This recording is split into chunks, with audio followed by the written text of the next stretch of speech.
pemirsa, di kesempatan hari ini saya akan otak-atik angkanya Tubagus Jordi, di mana Tubagus Jordi ini merupakan mantan supirnya Vanessa Angel dengan Bibi yang kala itu dipenjara dengan ketok palu 5 tahun, tapi kenyataannya karena dia berkelakuan baik pada akhirnya dibebaskan sebelum masanya. Jadi kayak separuh dari masanya itu kemudian dia dibebaskan. Nah, disinilah Fujian sepertinya belum bisa menerima kenyataan ini.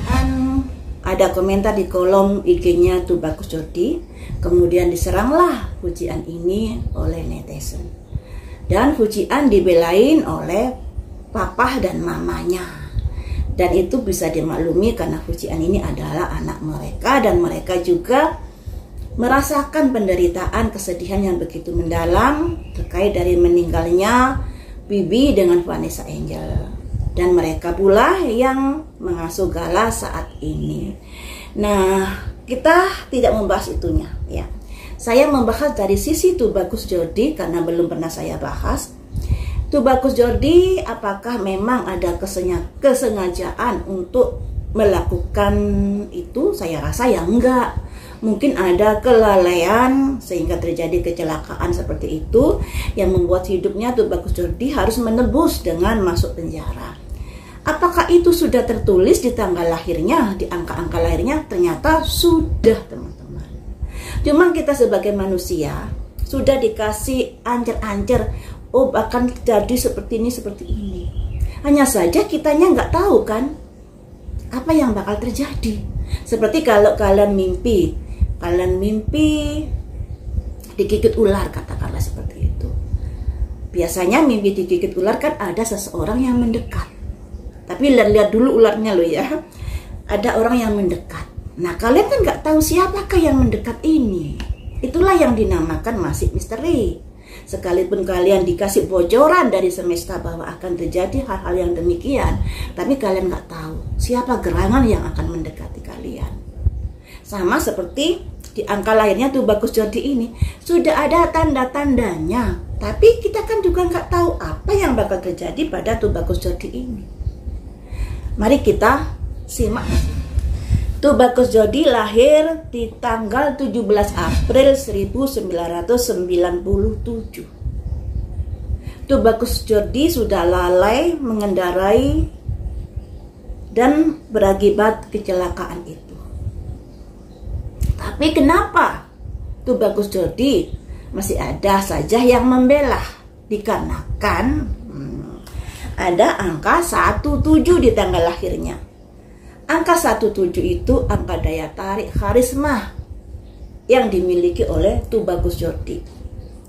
Kemudian juga ada angka 27. 27 adalah angka di mana Tubagus Jordi memiliki banyak pengikut, banyak penggemar. Makanya di saat dia bebas, dia juga mendapatkan pembelaan dari sebagian netizen. Kemudian sebenarnya Tubagus Jordi ini kalau bisa memanfaatkan waktu dengan baik, berusaha dengan keras, dia akan sukses, teman-teman.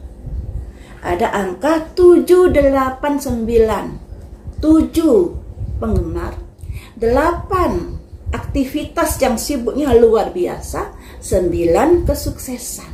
Nah, tinggal Tubagus Jordi ini mampukah untuk bisa mengolah dari energi baik ini. Sekalipun di tanggal lahirnya ada energi baik, tapi dia nggak berusaha, dia kalau pasif dan lain sebagainya, ya energi baik ini, kesempatan baik ini akan bisa terlewati begitu saja. Sebenarnya Tubagus Jordi ini terjun di dunia entertain, di Telegram, di TikTok, dia akan mendapatkan banyak pengikut nantinya. Karena ada angka 17, juga ada angka 27. Walaupun juga akan memiliki haters, karena ada angka 78. Kemudian teman-teman, di angkanya Tubagus juga ada angka 84.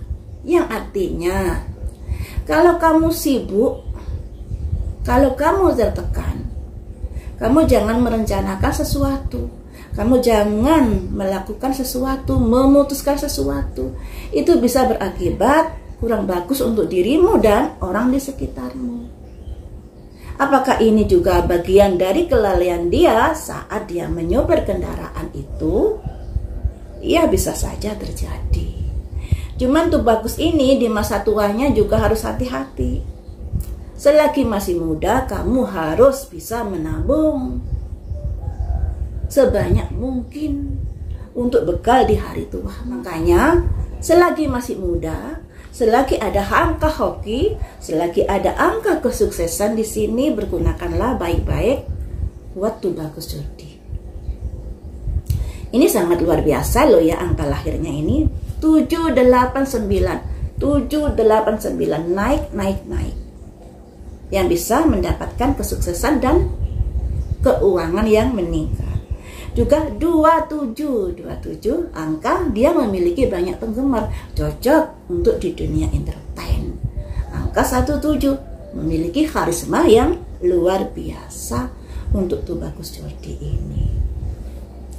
Di pertengahan usianya, saya sih nggak tahu Tubagus Jodi di usia berapa ya saat dia menghadapi kecelakaan. Nah, di sini di usia sekitar 25 sampai 35-an ya. Ada sebuah kejadian yang membuat dia tertekan. Ada angka 38, 3 itu aktivitas, 8 itu tekanan stres. Aktivitasnya yang tergesa-gesa yang membuat dia menghadapi stres. Ini juga bagian dari kecelakaan itu. Jadi di angka-angkanya Tubagus ini sudah ada deretan-deretan angka yang memberikan sinyal-sinyal akan terjadinya sesuatu di usia tersebut. Sayangnya, baik Tubagus maupun mungkin kalian, orang-orang di sekitar, atau kalian sendiri yang tidak bisa membaca sinyal-sinyal itu, pada akhirnya sinyal itu ya ngeblong. Terjadilah peristiwa itu. Apakah sinyal-sinyal ini bisa untuk diminimalisir? Bisa, tentunya dengan kehati-hatian. Tapi yang namanya tanggal sial itu tidak ada di kalender. Dan di sini kan cuma sebagai gambaran bahwa usia sekian-sekian akan terjadi sesuatu. Tidak dipastikan tanggal berapa dan lain sebagainya, ya kan? Karena yang namanya masa depan itu masih misteri.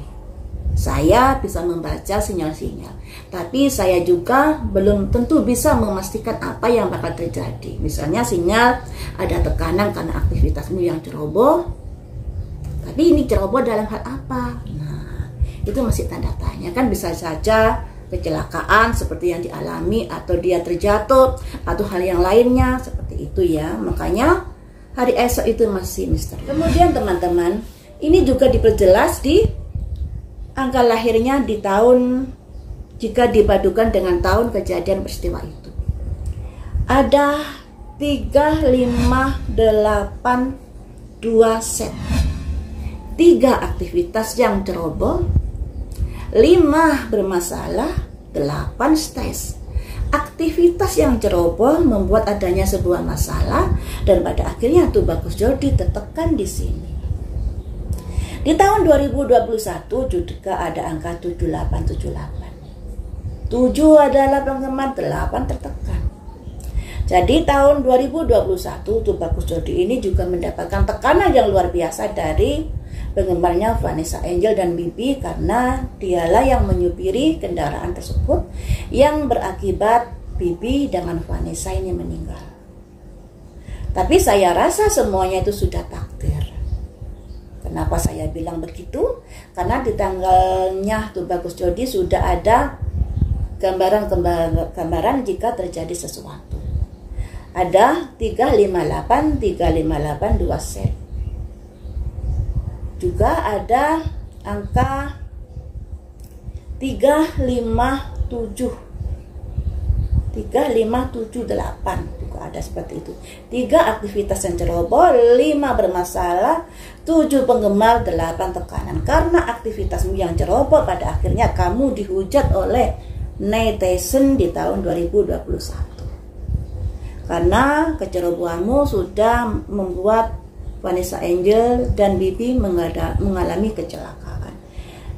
Nah, disinilah pada akhirnya Tubagus harus mendekam di penjara dengan ketentuan saat itu 5 tahun. Tapi karena berkelakuan baik, pada akhirnya Tubagus Jordi sekitar 2 tahun atau 2 tahun lebih, dia pada akhirnya dibebaskan. Dan ini membuat dari pihak keluarga Pak Haji Faisal sangat kaget dan sulit menerima kenyataan ini. Karena kok cuman dijalani separuh masa kurungannya. Jadi teman-teman, memaafkan itu sangat penting. Sebenarnya memaafkan itu tidak akan menghapus karma buruk seseorang. Karena kalau seseorang sudah melakukan kesalahan, walaupun sudah dimaafkan, dia akan tetap mendapatkan karma buruknya. Dia akan mengunduh suatu saat nanti atas akibat perbuatannya. Sedang memaafkan itu lebih untuk kesehatan mental diri kita sendiri. Karena kalau kita tidak memaafkan, masalah itu akan selalu menjadi beban derita di dalam pikiran kita. Yang mestinya masalah itu sudah di masa lalu, sudah seharusnya kita tidak terlalu memikirkan, pada akhirnya tetap memikirkan. Karena apa? Karena nggak bisa memaafkan. Yang ada dalam hati kita terbebani oleh masalah-masalah di masa lalu itu. Itulah untungnya memaafkan sebenarnya untuk diri kita sendiri, bukan untuk si pelaku memaafkan itu. Ya, karena kita harus sudah bisa meluruhkan atau menghapus dari pikiran-pikiran buruk kita, dari kesedihan-kesedihan kita, dari trauma-trauma kita, dan lain sebagainya. Dengan begitu pikiran kita akan lebih lapang dalam meniti kehidupan di masa depan. Karena yang namanya masalah, ada masa lalu juga ada masa depan, masalah di masa depan. Kalau masalah di masa lalu masih saja disimpan, sedangkan hari esok kita juga akan menghadapi masalah. Nggak bisa dibayangkan betapa bertumpuknya masalah di dalam pikiran kita. Mampukah kamu menghadapi hidup ini dengan bertumpuk-tumpuk masalah yang kamu simpan dari masa lalu? Ini yang menjadi pertanyaannya. Kalau kamu kuat ya terserah. Kalau nggak kuat ya lebih baik kita memaafkan, kita legowo menerima kejadian masa lalu, sehingga kejadian masa lalu itu bisa diluruhkan efeknya buat diri kita. Karena kalau kita nggak bisa memaafkan, yang terjadi akan menjadi trauma di kehidupan kita. Ini loh yang kurang bagus dari kalau nggak bisa legowo, kalau nggak bisa memaafkan. Demikian juga di prediksi saya kemarin terkait dari Fuji dan keluarganya. Alangkah baiknya sudah tidak membahas masalah Tubagus Jordi, karena itu ada potensi penurunan di dalam karirnya, penurunan juga di dalam karir di keluarga Pak Haji Faisal. Jadi lebih baik tidak usah membahas masalah Tubagus Jordi, tidak usah dipanjang-panjangkan. Kalau ada yang mengomentari mungkin menusuk hati, lebih baik diabaikan. Ya, yang namanya orang mencari duit di media sosial harus kuat-kuat mental untuk menghadapi nyinyiran netizen. Seperti saya sudah bertekad terjun sebagai YouTuber, pasti ada hujatan, ada bulian di kolom komentar. Tapi kalau masih saya bisa toleran, ya nggak akan saya balas. Selagi sudah harus dibalas, tetap akan saya balas dengan kata-kata yang bagus, dengan kata-kata yang halus, sehingga untuk mengurangi adanya permusuhan di dalam hidup saya. Karena apa? Kalau ada komentar yang kelewatan, kemudian saya balas juga kelewatan, yang ada saya akan membuka bibit permusuhan, baik dengan orang itu, bisa juga dengan orang lain. Karena di media sosial ini orang bisa membaca dari komentar kita, dari pendapat kita, dan lain sebagainya. Jadi harus bisa memahami resiko baik dan resiko buruk dalam bermedia sosial. Resiko baiknya kita bisa diuntungkan dengan adanya media sosial, bisa promo, konsultasi seperti yang saya alami ini, seperti yang saya lakukan ini, saya promo konsultasi yang sudah saya geluti. Nah, tapi di efek lainnya, kalau saya tidak hati-hati bicara, saya juga bisa dihujat oleh netizen. Seperti itulah yang namanya hidup, ada baik dan ada buruk, dan itu harus bisa kita terima dari kejadian masing-masing dengan legowo.